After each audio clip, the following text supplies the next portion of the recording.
We're going to test for polar axis symmetry first.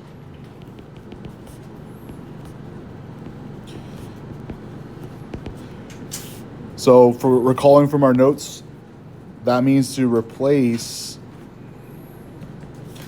theta with negative theta and see what happens. So if we do that, r is equal to 3 plus 2 cosine of negative theta. Now, what do we know about cosine and even and oddness? Is cosine even or odd? It's even. So if I do the cosine of negative theta, what's going to happen to the negative? Do we care? No. So because cosine is even, this just becomes 3 plus 2 cosine of just theta. So if you guys notice, this is the original equation that we got. Is that what we wanted? Yes. So this checks, which means therefore R is symmetric across the polar axis. Polar axis we can think about like as the, look at me guys, the x-axis. That's what it means by polar axis. Okay, so let's do the other symmetry test now.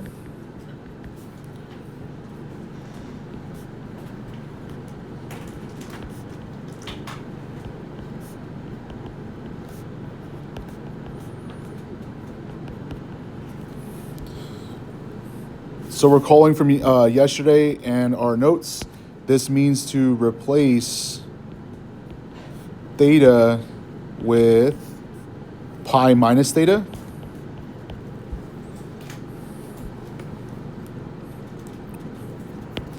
So r is equal to 3 plus 2 cosine of pi minus theta.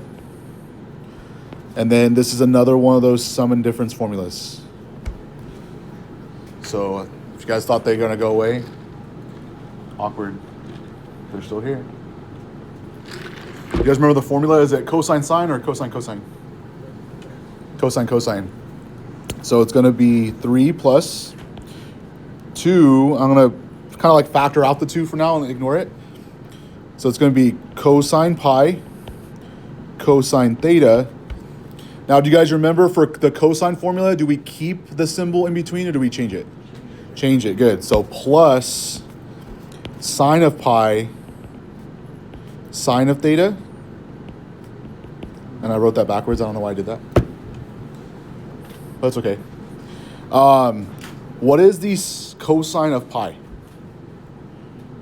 -1. So this is -1 times cosine theta, which is just negative cosine theta. So 3 plus 2 times negative cosine theta.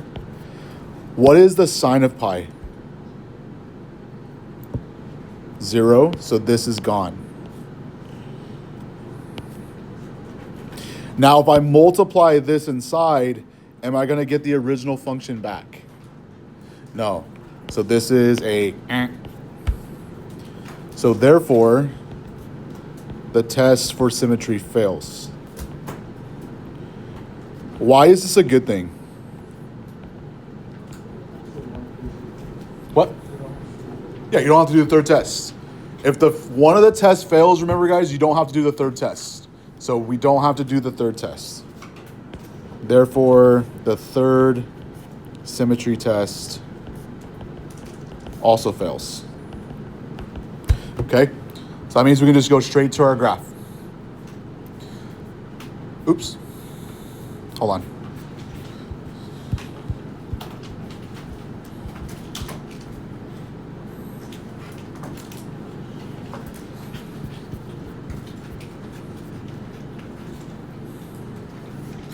I forgot I didn't already make those blank pages for myself. Why is it not pasting?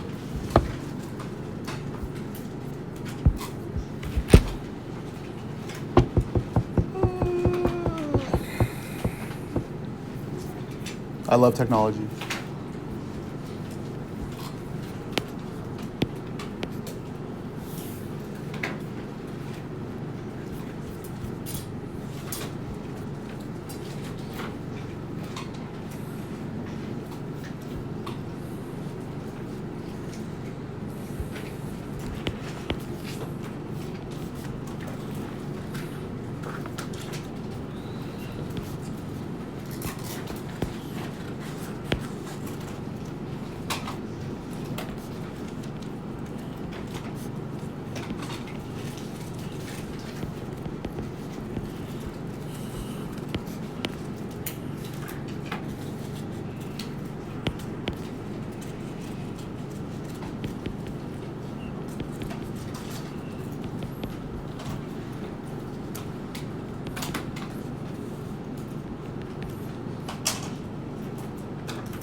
Okay, so because we know of the symmetry, guys, what does that mean about my table? Do I have to put all these points in my table?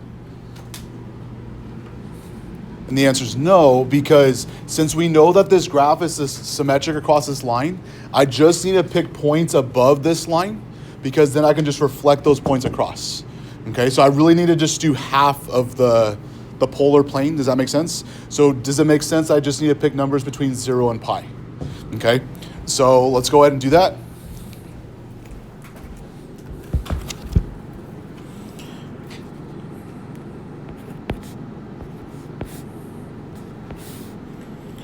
So pick 0, pi over 6, pi over 4, pi over 3, pi over 2,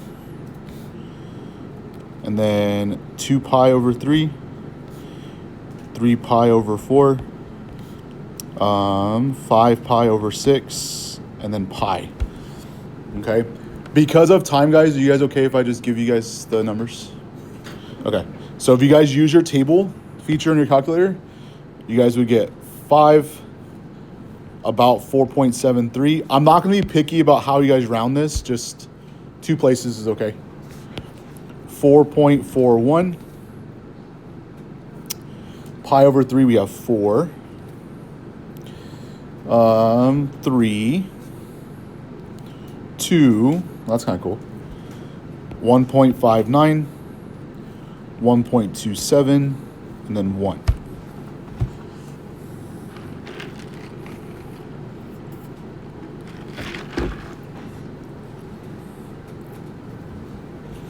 Okay, so what that means now is I'm just going to try to plot these. Remember, these are your radiuses, right?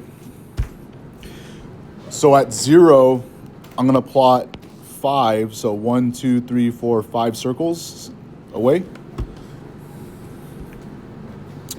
4.73. It's going to be somewhere like right here. But remember, it's reflective across the polar axis. So I'm going to have another point somewhere like right here. Actually, it should be a little bit higher.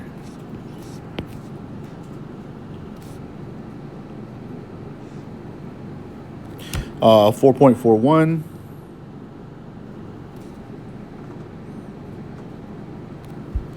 Uh, 4.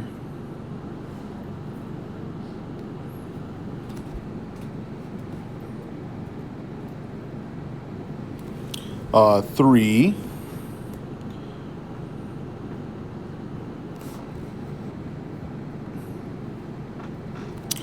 And then 1.59.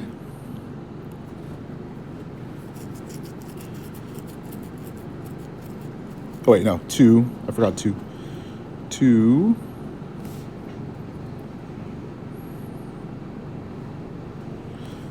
$1.59.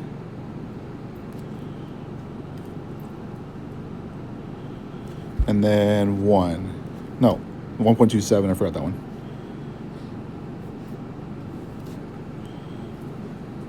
And then 1. So do you guys kind of see how it's kind of coming down and then like looping like that? So it kind of looks like a snail shell. So it's going to look something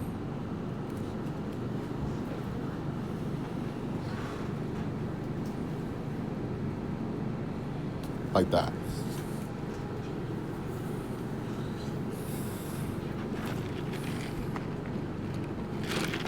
So this is called a limosón.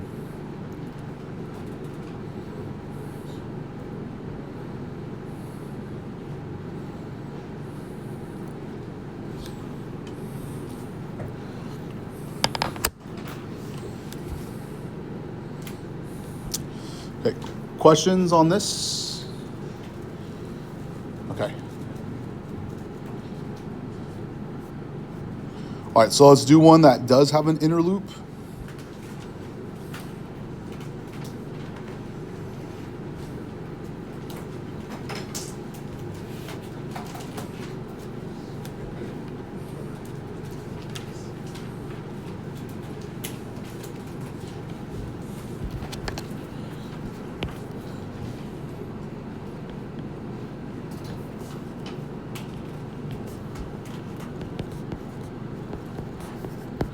Now, I have to get to the last example. We have one more after this, and it's a little bit more confusing. So are you guys okay if I just tell you guys which tests work, just to save us time? Do you guys understand the tests, like how to do them? Does that make sense? Okay. I'll post my notes of the steps, but for right now, just trust me when I tell you guys which one passed, okay? So the first test,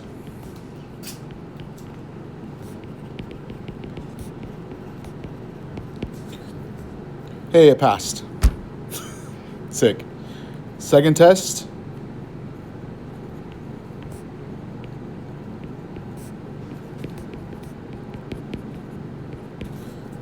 it fails. Therefore, we could say the third test fails also. The only time the third test will pass is if both tests pass. Okay.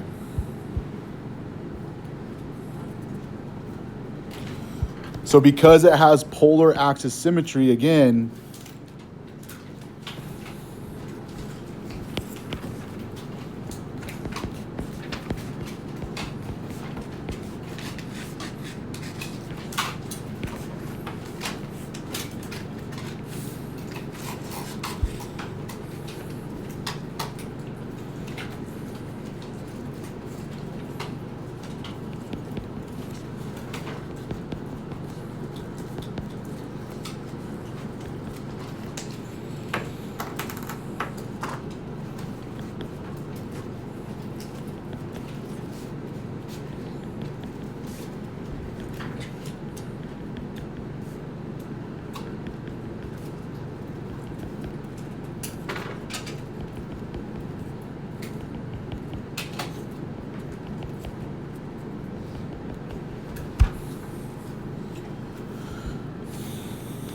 I just have to pick numbers between 0 and pi.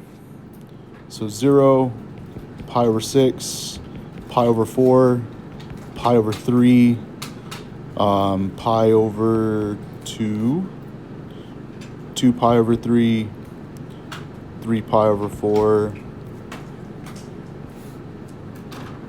5 pi over 6, and pi.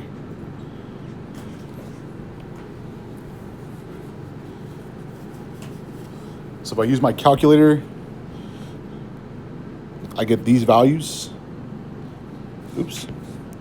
3, 2.73, 2.41, 2, 0. Now here comes the weird part. You guys ready? Negative 0.414, negative 0.73, negative 1.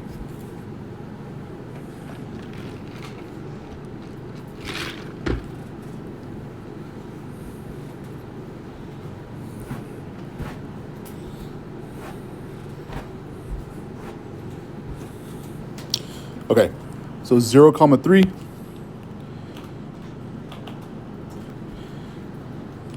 2.73, and then it reflects, so it's maybe something like that. 2.41, and it reflects 2,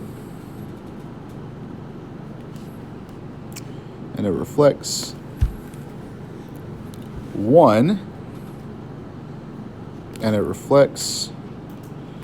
Okay, so remember we have there's gonna be an inner loop, so that's where the negatives come in, because watch what happens. At 2 pi over 3 we have 0, which means at 4 pi over 3 we also have 0, but it's on the polar axis, so we're okay. At 3 pi over 4 we have negative 0.414. So do you guys remember what it means to be a negative radius? I have to reflect across the origin. So at 0.414, instead of it being right here, I'm actually going to plot it right here. So it's going to look something like this, which means at 5 pi over 4, I'm going to do the same thing. So it's going to look like that. And then at 5 pi over 6, I have negative 0.73. So it's going to look something like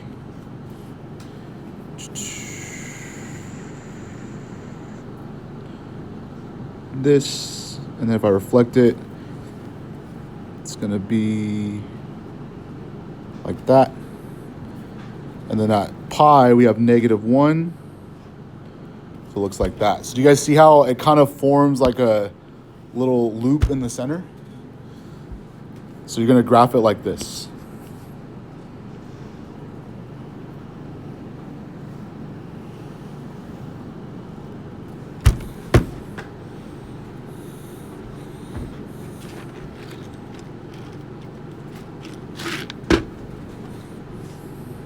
It's crazy.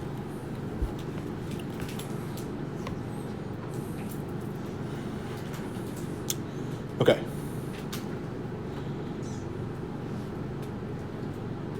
All right, last one. Go ahead and tape this in real quick. This is example 8, and this is example 9.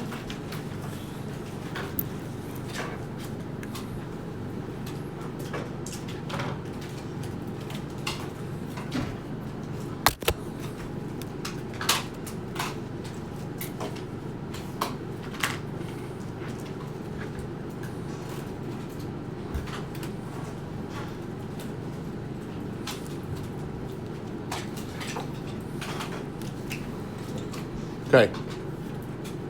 I'm going to try my best, guys, to finish by the bell. I might go like a minute over. Hopefully that's okay.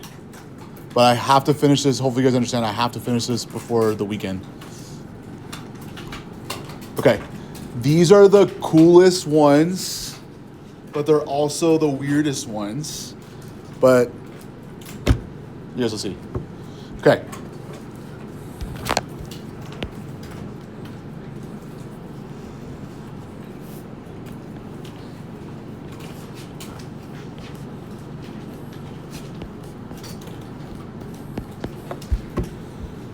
Now, my kids that are going to go into STEM-related fields, whenever you guys take Calculus 2, you guys will see this again, and you guys will actually find areas of roses. Flowers have petals, right? You guys will learn how to find the area of just like one petal of the graph. It's actually pretty cool. So hopefully you guys will remember learning about this when you guys see it again in a couple years. We won't see it next year in Calc. It's not in our Calc class, so it'll be in Calc 2. Okay, so same idea just to save us time. The first test,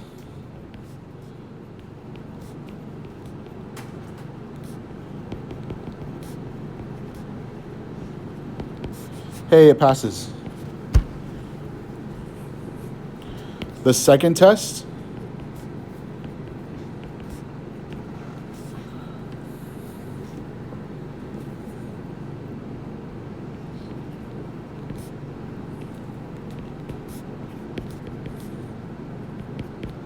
oh my goodness. That also passes. So therefore, the third test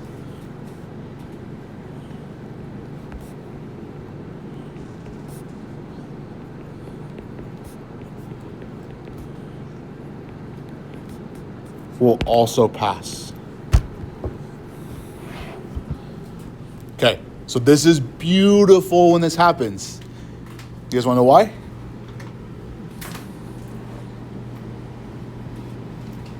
This is where you guys say why. Why? Because it means that when we go to graph this, guys, check it out. When we go to graph this, do you guys agree symmetry across the polar axis is kind of like our x-axis, right? It's right here. It's also symmetric across this.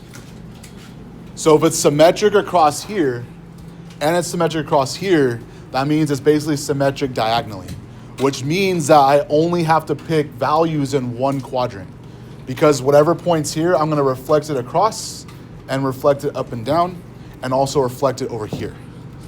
because then I'm going to have basically 4 areas of this graph. So this is going to be a rose with how many petals? 4 petals, okay?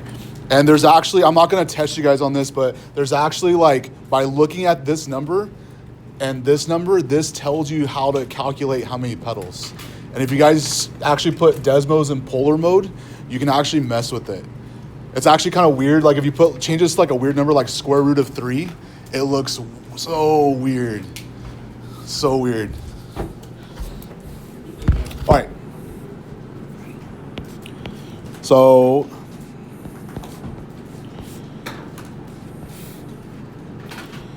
I'm going to pick 0, pi over 6, pi over 4, pi over 3, and then pi over 2.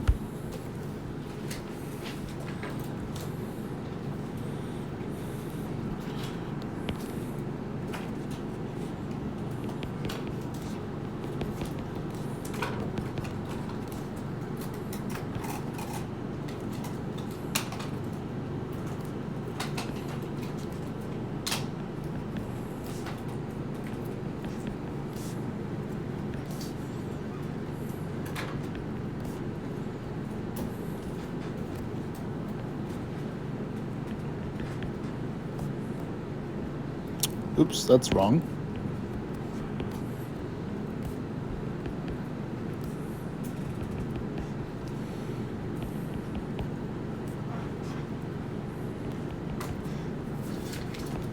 Okay, so if I plug this into my calculator, here's what's even more beautiful about this one.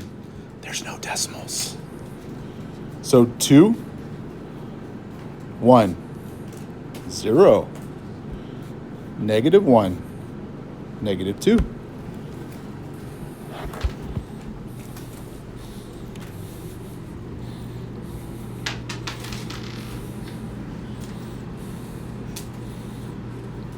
Okay. So 0,2 looks like that. So do you guys agree I have to reflect this across the blue line? So I'm also going to put a point right here. Since this is on the polar axis, that means that I don't have to worry about reflecting it this way. And then across the origin, if I reflect across the origin, we already have that point. So that point's good. Okay, pi over 6, we have 1. Okay, so here comes the cool part. I'm going to reflect this across the polar axis. And then the origin and the line, what am I saying? Theta equals pi over 2. So at 5 pi over 6, we have a radius of 1. Okay. At pi over 4, we have 0. That's nice. So because it's on the origin, we can just sit there. At pi over 3, we have -1. So something like this. And then I have to reflect it. And then across. And then it'll be another point down here. And then pi over 2, we have -2. So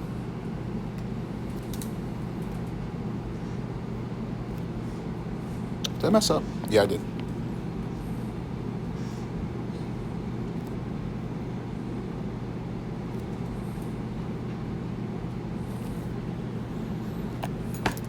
Here's our little rose.